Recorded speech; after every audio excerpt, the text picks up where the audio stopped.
बिस्मिल्लाहिर्रहमानिर्रहीम, अस्सलाम वालेकुम। क्या हाल है आप सबकी? उम्मीद है सब खैरियत होंगे, खूब मज़े में होंगे और इन्जॉय भी कर रहे होंगे। और हमारी तरफ से आप सबको बहुत बहुत बहुत ज़्यादा ईद मुबारक। आई होप आप सबकी ईद बहुत अच्छी और मज़ेदार गुजरी होगी। और ज़ाहिर है आपकी ईद के अहवाल जो हैं वो मुझे तो कमेंट के ज़रिए ही पता चल सकते हैं। तो जो आप मुझे बताएंगे वो मुझे पता चल जाएगा। और हमारी ईद कैसी गुजरी ये आपको इस व्लॉग से और आने वाले दूसरे व्लॉग से ज़रूर पता चल जाएगा। इतने सारे मैसेज आ रहे थे कि आपका ईद दावत व्लॉग कब आएगा। मैं आपको एक मज़े की बात बताती हूँ, इस दफ़ा जो है ना, मैंने किसी भी कन्फ्यूजन से बचने के लिए शॉर्ट 30 रोज़े कंप्लीट हो जाएं तो 31वें दिन मैंने अपने घर दावत रखी थी। मैंने कहा था ईद का ओपन हाउस जो है वो 31st डे पे होगा। अब अगर 29 की ईद हो गई तो फिर भी ईद के सेकेंड डे होगा, और अगर ये 30 की ईद हुई तो हमारे घर डे 1 पे होगा। तो एटलीस्ट मैं मेंटली तौर पे बिल्कुल रिलैक्स थी। मुझे पता था कि सैटरडे के दिन ही मेरे घर में दावत है। तो ये जो व्लॉग हमने स्टार्ट किया है, ये स्टार्ट किया है हमने थर्सडे से। तो थर्सडे को मैंने थोड़ी सी जो ईद की डेकोरेशन करनी थी वो की। उसके अलावा छोटे से गुडी बैग्स, इस दफ़ा के गुडी बैग्स बड़े ही मज़ेदार हैं। ऐसे मुन्ने मुन्ने से प्यारे से सूटकेसेस हैं। इसके अंदर आप ईदी डाल सकते हैं, चॉकलेट्स डाल सकते हैं, कोई भी मज़े की चीज़ डाल सकते हैं जो आपके घर में आने वाले बच्चों को या मेहमानों को बहुत ही लुत्फ़ देगी। तो हमें बड़ा पसंद आया ये। बल्कि मुझे तो ये देख के दिल करने लगा कि इसमें अपना सामान डालूं और पाकिस्तान के जहाज़ पे चढ़ जाऊं। क्या ख्याल है? लगता है ना पूरा का पूरा सूटकेस। आप लोगों को याद है मैंने दुबई से स्पेशली ताजीन मंगवाया था और वो क्रैक हो गया था। मुझे बड़ी ही तकलीफ़ है आज तक इस बात की कि हम उसके अंदर कुकिंग नहीं कर सकते। तो इत्तेफाक की बात है कि हम होम सेंस गए और वहाँ पे ये रखा हुआ था और बड़ी ही रीज़नेबल प्राइस पे $25 का ये लगा हुआ था प्लस टैक्स। तो इसको हम ले आए। साइज़ में काफ़ी छोटा है और अच्छे ब्रांड का है। इसको मैंने गूगल किया, इसको सर्च किया।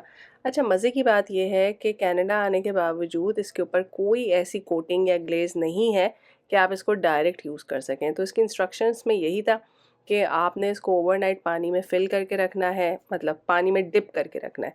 उसके बाद जो है वो जब ये ख़ुद से ड्राई हो जाएगा, एयर ड्राई, तो आपने इसको बहुत सारा ऑयल पिलाना है। फिर आपने क्या करना है, इसको बेक करना है हल्के से अवन में 2 घंटे के लिए। तो जी हम इसको पानी में डिप कर चुके हैं, ऑयल पिला चुके हैं, मगर अवन में अभी तक नहीं रखा। यहाँ पे जो है वो ईद की दावत के लिए जो भी हमें पकाना है उसका गोश्त डीफ्रॉस्ट होने के लिए निकाल के रखा हुआ है। रात को फ्रिज में रख दिया था, अब दिन में बाहर निकाल के सिंक में रखा है ताकि जल्दी जल्दी पकाने का काम स्टार्ट हो सके। अच्छा, मीठा मैंने जैसे हमेशा बताया है पहले से बना के रखें। इस दफ़ा मेरा ख़्याल था कि थोड़ा सा डिफरेंट और ट्रेडिशनल मीठा बनाया जाए। तो सवैयाँ शीर खुरमे तो हम बनाते ही हैं, तो इस दफ़ा हम खुबानी का मीठा भी बनाएंगे। मेरे ससुराल में ये बहुत शौक से बनाया और खाया जाता है और मेरी सास ने ही मुझे ये बनाना सिखाया था। और वहाँ तो पूरी एक देगची भर के खुबानियाँ हुआ करती थी। अब अगर मैं सोचूं तो शायद 1-2 किलो खुबानियों का मीठा बना करता था, लेकिन हमने आधा किलो खुबानी ली, उसको ओवरनाइट भिगो के रखा। उसका अच्छी तरह से धोने के बाद भिगोना है, क्योंकि जिस पानी में भिगोया है उसी में हम इसको उबालेंगे भी।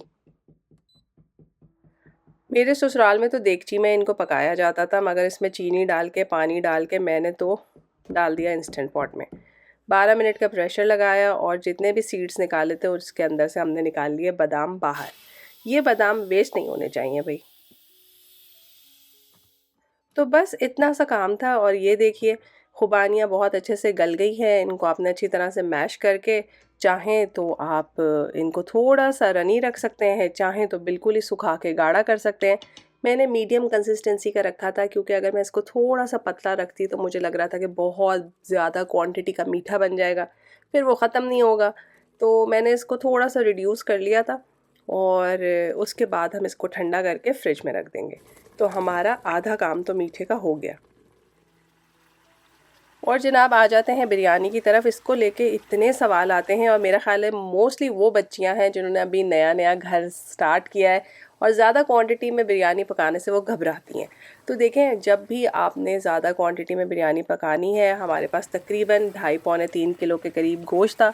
इसको मैं हमेशा अलग से ही पकाती हूँ और जो टमाटर हैं उनका पानी आप अलग खुश्क होने के लिए रख दीजिए। उससे होगा ये कि आपका टाइम नहीं खर्च होगा ज़्यादा और मुर्गी का पानी भी जल्दी सूख जाएगा। जितनी देर में मुर्गी का पानी सूखेगा उतनी देर में आपके टमाटर भी अच्छी तरह से सॉफ्ट हो जाएंगे। इसी में आपने दही को भी मिला के खुले मुंह के साथ पकाना है, यानी कि बर्तन का मुंह खुला, हमारा मुंह खुला नहीं यानी कि आप इसके ऊपर ढक्कन नहीं लगाएंगे, फुल आंच पे बनाएंगे।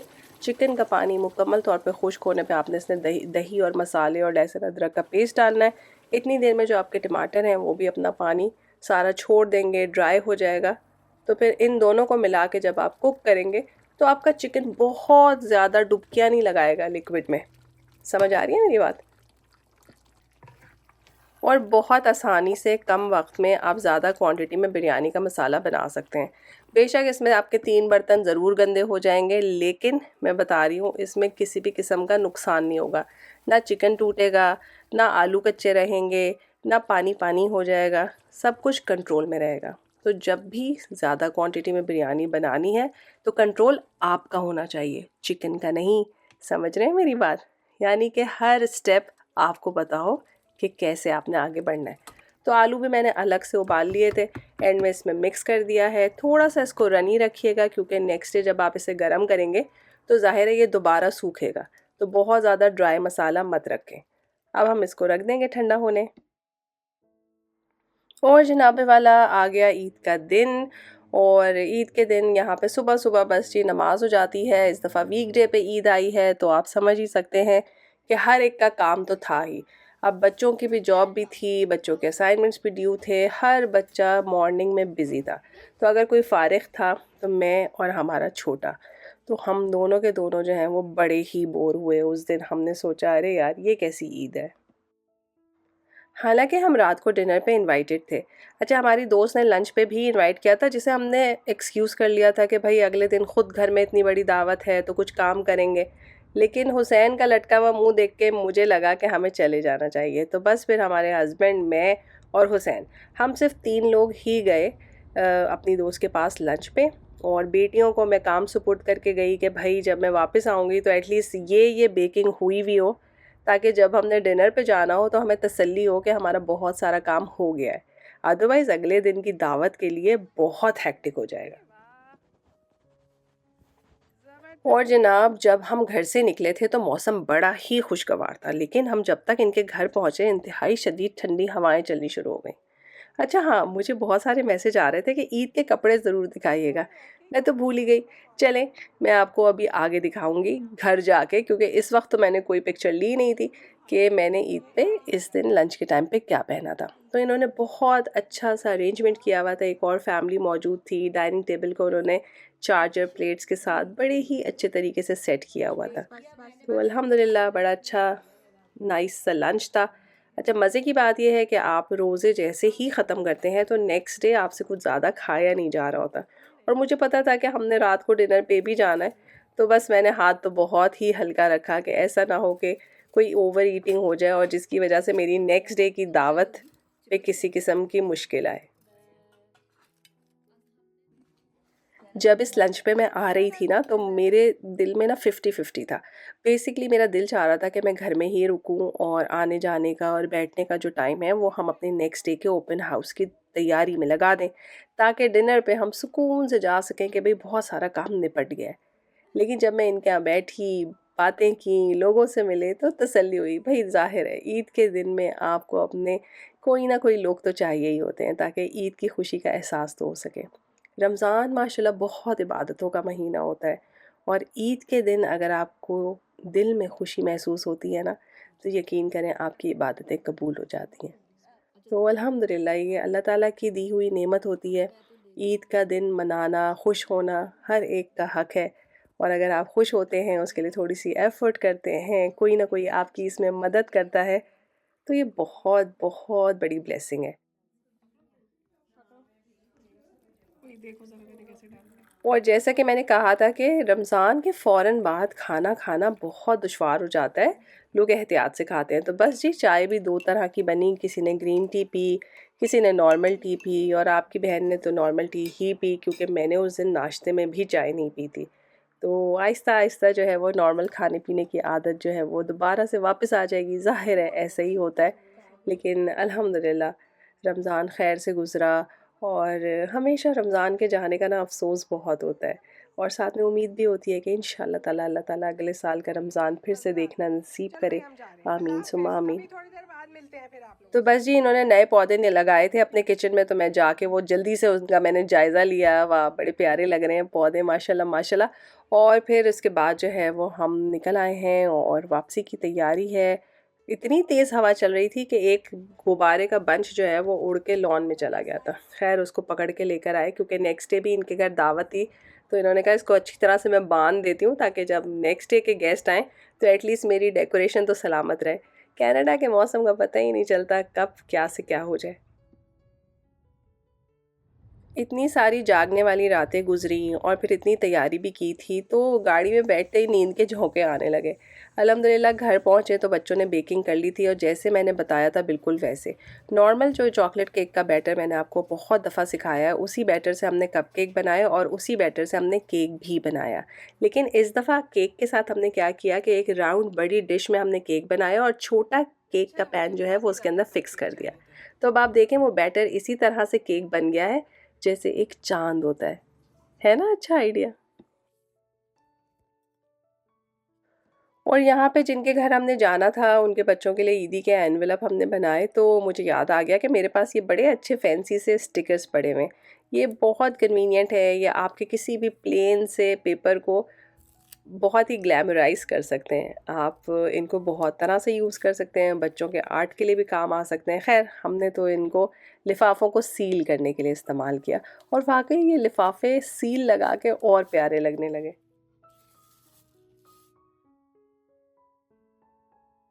और जी ये वाला ड्रेस जो है मैंने सुबह में पहना था और उसके बाद शाम में मैंने ये ड्रेस पहना।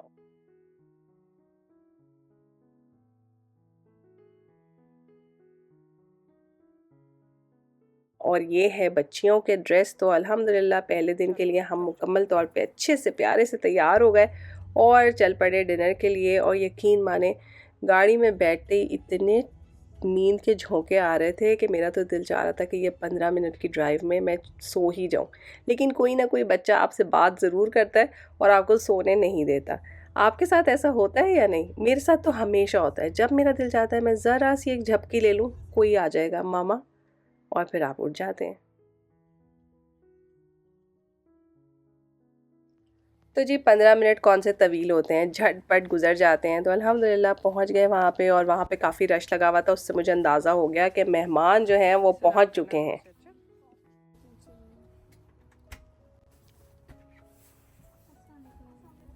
अस्सलाम वालेकुम, ईद मुबारक। खैर मुबारक।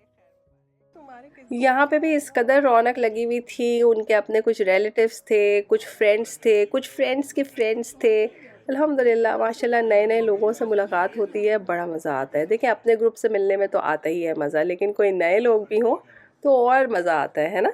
नए दोस्त बन जाते हैं, नई तरह की बातें करने का मौका मिलता है। तो बस जी हज़रात तो वही अपनी सियासी गुफ्तगू में लगे हुए थे और यहाँ पे ख़वातीन जो हैं वो अपना आना-जाना, कपड़े, मेहंदी, इन्हीं सब चीज़ों की बातें कर रही थी। हमारे साहिबज़ादे भी डायरेक्ट यहीं पर पहुँचे और इतनी खुशी हुई उनको देख के इतने दिनों बाद, क्योंकि ज़ाहिर है सारी तरावियाँ उन्होंने टोरंटो में पढ़ी थी, तो उनको डाउट था कि भाई हमारे शहर में अल्लाह जाने ईद होगी या नहीं, और उनकी ईद का अनाउंसमेंट हो चुका था। तो उन्होंने कहा कि भाई मैं ईद की नमाज़ टोरंटो में ही पढ़ूँगा और फिर आपके पास आऊँगा।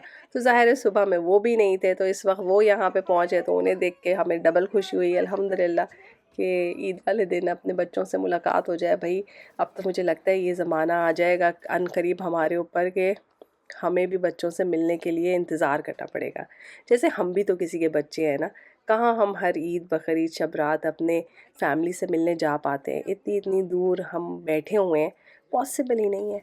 तो बस मुझे लगता है कि अनकरीब ऐसे ही कोई 2-4 साल बाद हम पे भी स्टेज आ जाएगी कि सारे बच्चे मुख्तलिफ़ जगहों पे होंगे और हम इंतज़ार करेंगे कि कौन सा बच्चा किस वक्त अवेलेबल है हमसे मिलने के लिए। तो ज़िंदगी इसी का नाम है, ये साइकिल है, ये इसी तरह से चलता है। ऐसे ही हमारी नानियों दादियों ने हमारी माँओं और हमारे वालिदैन के लिए इंतज़ार किए होंगे, उस वक्त हमें एहसास नहीं होता। इसी तरह से जो है वो हमारी माएँ जो हैं वो हमारे इंतज़ार करती थी कि कब बेटी आएगी, कब बेटा बाहर से आएगा, कौन सी ईद पे आ सकेगा। तो अब हम जो है वो ग्रेजुअली उसी स्टेज पे पहुँचने वाले हैं। तो अल्लाह ताला का एक निज़ाम है जो चल रहा है और आपको एहसास ही नहीं होता जब तक आपकी बारी ना आ जाए। तो जी अल्हम्दुलिल्लाह बड़ा प्यारा इन्होंने इंतज़ाम किया हुआ था। ये भी माशाल्लाह बहुत अच्छा खाना बनाती हैं, ज़बरदस्त किस्म के सैलड्स थे। वो डिपार्टमेंट जिसमें मैं बहुत कमज़ोर हूँ, सैलड और मीठा।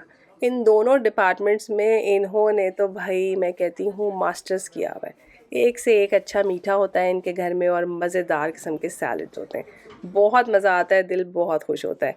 बस अल्लाह मियाँ मुझे भी तौफ़ीक दे कि मैं कोई इतने सारे अच्छे-अच्छे सैलड्स बनाना सीख लूँ, खूब अच्छे-अच्छे मज़े-मज़े के मीठे बनाना सीख लूँ। लेकिन क्या ज़रूरत है जब आपकी दोस्तें इतना अच्छा बनाती हैं, हम इसी पे इक्तफ़ा करके खुश हैं। क्या ख़्याल है? ठीक कह रही हूँ ना? माशाल्लाह साल में एक ही दफ़ा ऐसी ईद आती है और यकीन करें दिल खुश हो जाता है। रीज़न ये है कि ऐसी फीलिंग होती है कि आपका घर जो है वो शादी वाला घर है। एक जगह पे सारी ख़वातीन जमा हैं, एक जगह पे हज़रात बातें कर रहे हैं, सारे लड़के जो हैं वो एक कमरे में हैं, सारी लड़कियां बेसमेंट में मौजूद हैं, बच्चे भाग रहे हैं आगे पीछे ऊपर नीचे। तो अल्हम्दुलिल्लाह अल्हम्दुलिल्लाह मेरा ख़्याल है ईद का यही माहौल होता है और अल्लाह ताला हर एक को खुशियों भरी ईदें देखना नसीब फरमाए, अपनी औलाद के साथ, अपने ख़ानदान के साथ सेहत, ज़िंदगी, आफ़ियत और ख़ैर और ईमान वाली ज़िंदगी दे। बहुत बहुत अच्छी ईदें हम सब की गुज़रें, आमीन सुम्मा आमीन।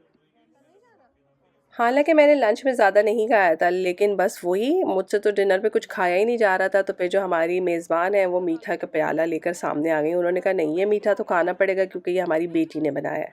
तो स्पेशली जो है वो मीठा सर्व किया जा रहा है और इतना मज़े का मैंगो मीठा था, हमने तरकीब तो पूछने की ज़हमत ही नहीं की। हमने खूब शौक से मीठा खाया और हमारी जो दूसरी दोस्त हैं, वो हम सब के लिए ईदी लेकर आई हैं। याद है एक दफ़ा मैंने दुआओं का फ्रिज मैग्नेट किसी से ऑर्डर पे बनवाया था, बिल्कुल उसी तरह से किसी लोकल होम बिज़नेस करने वाली ख़ातून से। उन्होंने इतने प्यारे से पैकेजेस बनवाए थे, छोटी-छोटी सी इसमें चीज़ें थी, मैं घर जाके आपको दिखाऊंगी।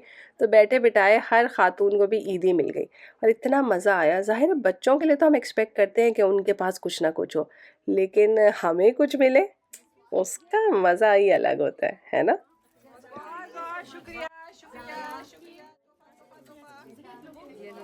और कौन है? बाकी बच्चियां कहाँ हैं? अभी नीचे। बस जी खाना खा लिया, मीठा खा लिया, चाय पी ली, गिफ्ट रिसीव कर लिए, खूब सारी सौंफ सुपारी खा ली, ढेरों ढेर बातें की। बहुत मज़ा किया यहाँ पे माशाल्लाह बैठ के, खूब इंजॉय किया, हंसी मजाक किया। ज़ाहिर है रमज़ानों के सब लोग थके हुए थे और इतने दिनों बाद मिल के बैठने का मौका मिला था, तो किसी की भी ना उठने की हिम्मत नहीं हो रही थी, पर मैंने कहा ओ भाई उठो भागो। हमने अभी घर जाके भी बहुत काम करने हैं क्योंकि माशाल्लाह खैर से कल सुबह से हमारे घर में मेहमान आने स्टार्ट हो जाएंगे। और जनाब गाड़ी में बैठते ही मैंने 10 मिनट का पावर नैप ले लिया क्योंकि मुझे पता था घर जाते ही चेंज करना है, ईशा की नमाज़ पढ़नी है और कामों पे लग जाना है।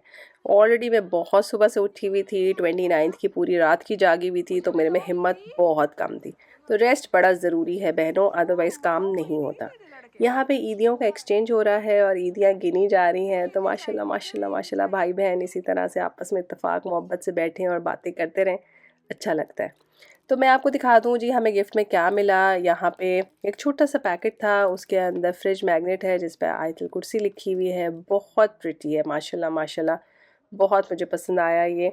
और ये रेज़िन का बना हुआ है और इसके साथ जो है एक खाली डब्बा था जिसके अंदर मैंने देखा तो वो शायद जो हमें पिन्स मिली हैं उसके लिए था।